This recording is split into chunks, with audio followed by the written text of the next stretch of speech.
everyone, Tony Winston here, Classical Piano Workshop. I'm working out of Suzuki Book 4.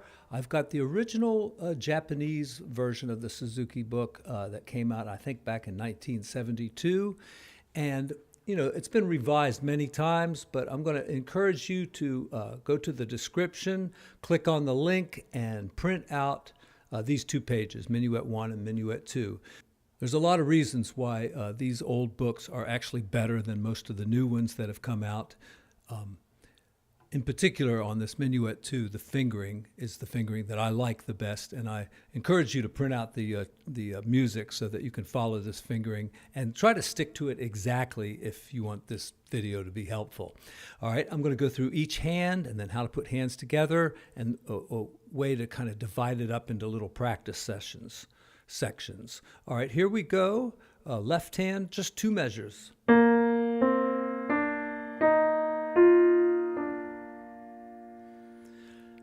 Okay, a lot of complicated stuff going on here. The first note is tied, so it gets held for the entire 2 measures. So play it firmly, then add that, change it to that. Now I just have those 2 fingers down.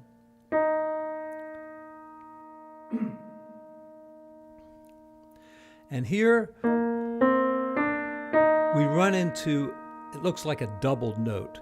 And this is basically in chorale form, soprano, alto, tenor, bass. And this is really 2 of the parts coming together at the same time. So as a piano player, we just pick the one that's the longest. So we're going to treat this as a half note and hold it for 2 beats.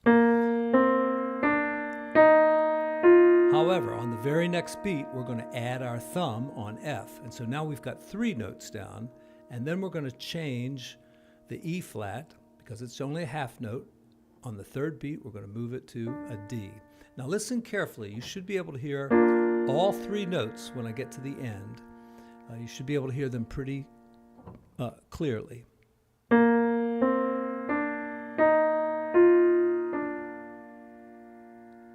So play the first note the strongest. And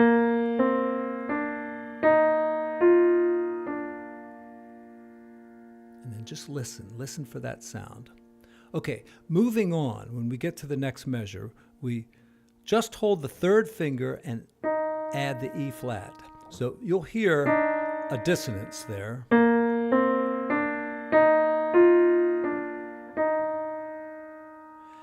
Then holding the E flat, we switch to 2 and 4, then 1 and 5, and then there's no way to connect this, so just reach down with your 5th finger, hit the F, hold it, add the C, and then just the E flat here. And while you're holding the E flat, get your 5th finger ready to do the same thing we did at measure 1.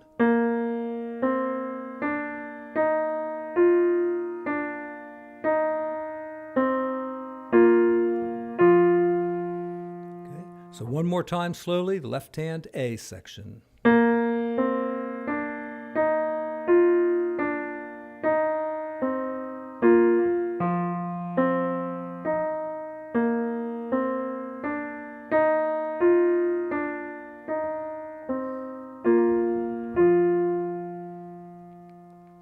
Now the right hand.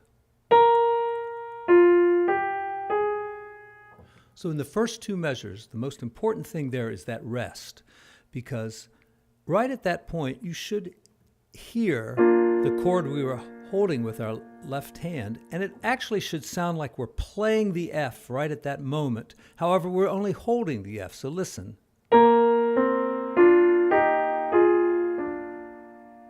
It kind of sounds like this. Like you're actually hitting that F again, but you're not. You should be able to hear it though.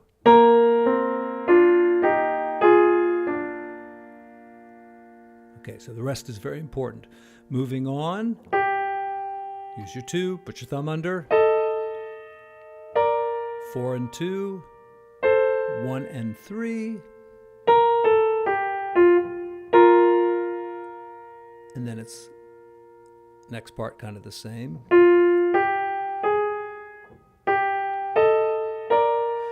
Here, play the A and the D at the same time, And just do it like that. Don't do it quickly. It's not a grace note. It's not like that. It's like a quarter note or an eighth note. Now, when you put hands together, there's an awful lot to think about. So work on small sections and go very slowly.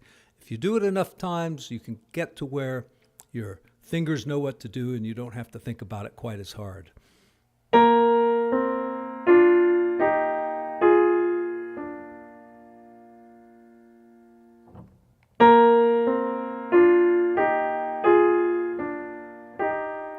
Notice here I've got 3 fingers down because the D was tied. And here I have all 4 notes of our soprano, alto, tenor, and bass.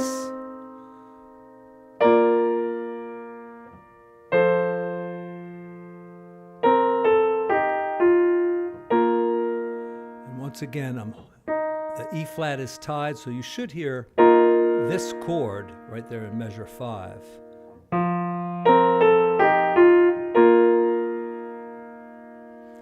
And then it's like pretty much like it was in the beginning.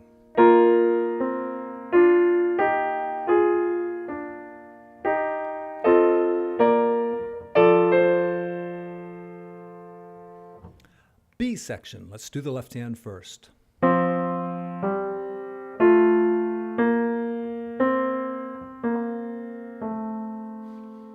I would say that's the first little spot to work on. 2 measures plus a note. Hold the top note. Hold the top note here. And then you're holding the B flat, add the C, play the B, they're overlapping, and then play the B flat again, and the A, and stop right there.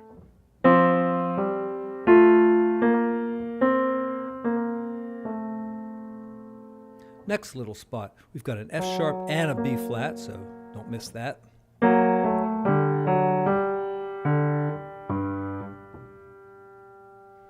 So we begin this way. All right, the quarter note's on the bottom, so we try to hold it. 2 and 5 there. And then we play our G. We're going to hold it, so play it firmly. Right? Hold it. And then right on the beat, switch to your 3rd finger. So counting 1, 2, 3, 1. Switch right at that precise moment. 1, 2, 3, 1. That's a good little spot to practice too. All right, from there, we add our thumb here, go to 2 and 4, and to 5. Thumb plays C, and there's been a few pedal markings already. This is the first place you really need a pedal, and you don't even have to use it. You don't have to use pedal at all in this piece. The most important one is right at the very end. So right here, to get to the D octave, there's no way you can really connect that with your fingers, so maybe a touch of the pedal. Then you play the octave. Use your 4th finger and switch. Okay, 4th finger and switch. Hold that bottom note. And then use the pedal to go cleanly into the last chord.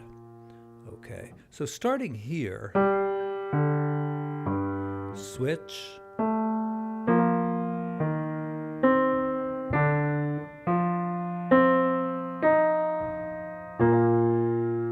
right, let's go over the right hand, holding the top note. And here we see that double stem, and that just means that the soprano voice and the alto voice have come together on one note. They're both singing that note. So as a piano player, we just play it. We don't play it twice. But it's just that note there because the top note is a half note, so it only lasts 2 beats. So here we are on the 3rd beat, 1 note. Then we use 2 and 4, 1 and 5, cross over with 3, and the rest above it is just the soprano voice, taking a breath, taking a little rest. On to F sharp, right. 2 and 4, and here's a tricky little spot. All right, so 1 and 3. Let your 3 slide down to the A like that. All right, it's very connected that way. So you might practice just that little spot.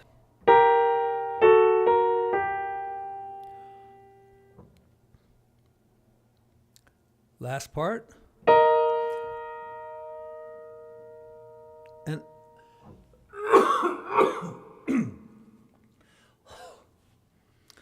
now I have an accent marked in my book. I would not put an accent there.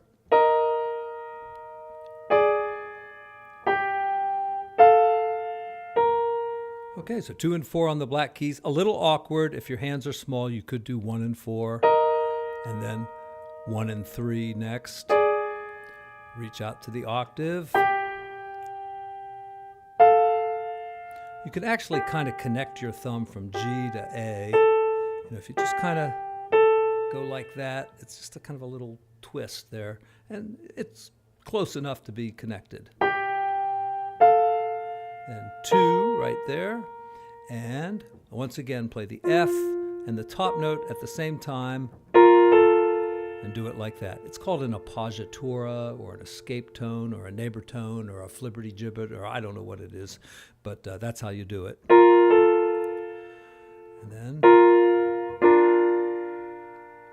okay, hands together.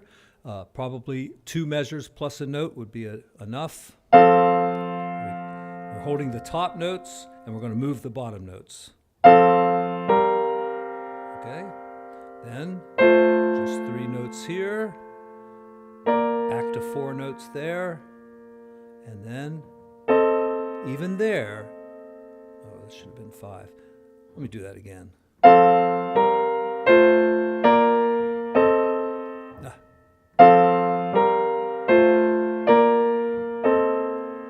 Right there, you should have all 4 notes down.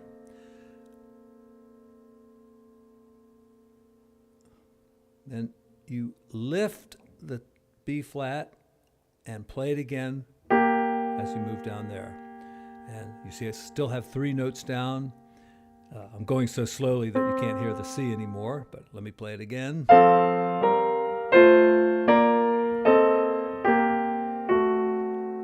And that's a good place to practice. Go slow, do it a lot of times. All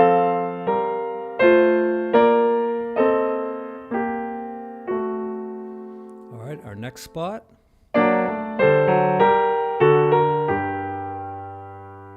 Or even possibly stopping there. So again.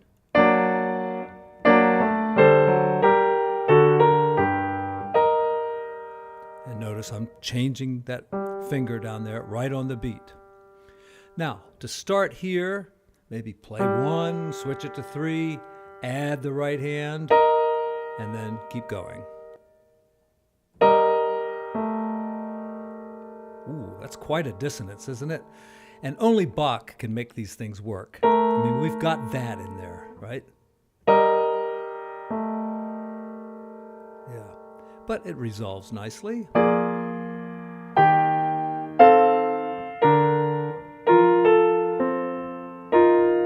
Pedal there, and release. I didn't use pedal any other place.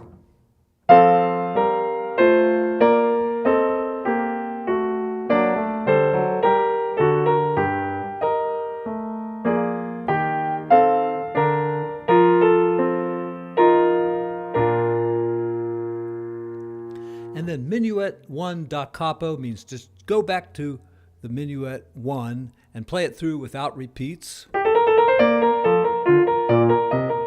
And a lot of times people use that first ending of minuet 1 to get back into it.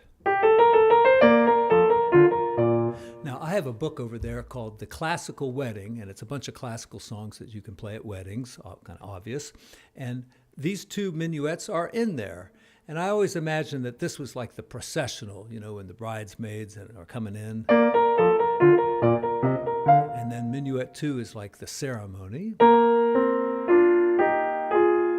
right, you may kiss the bride.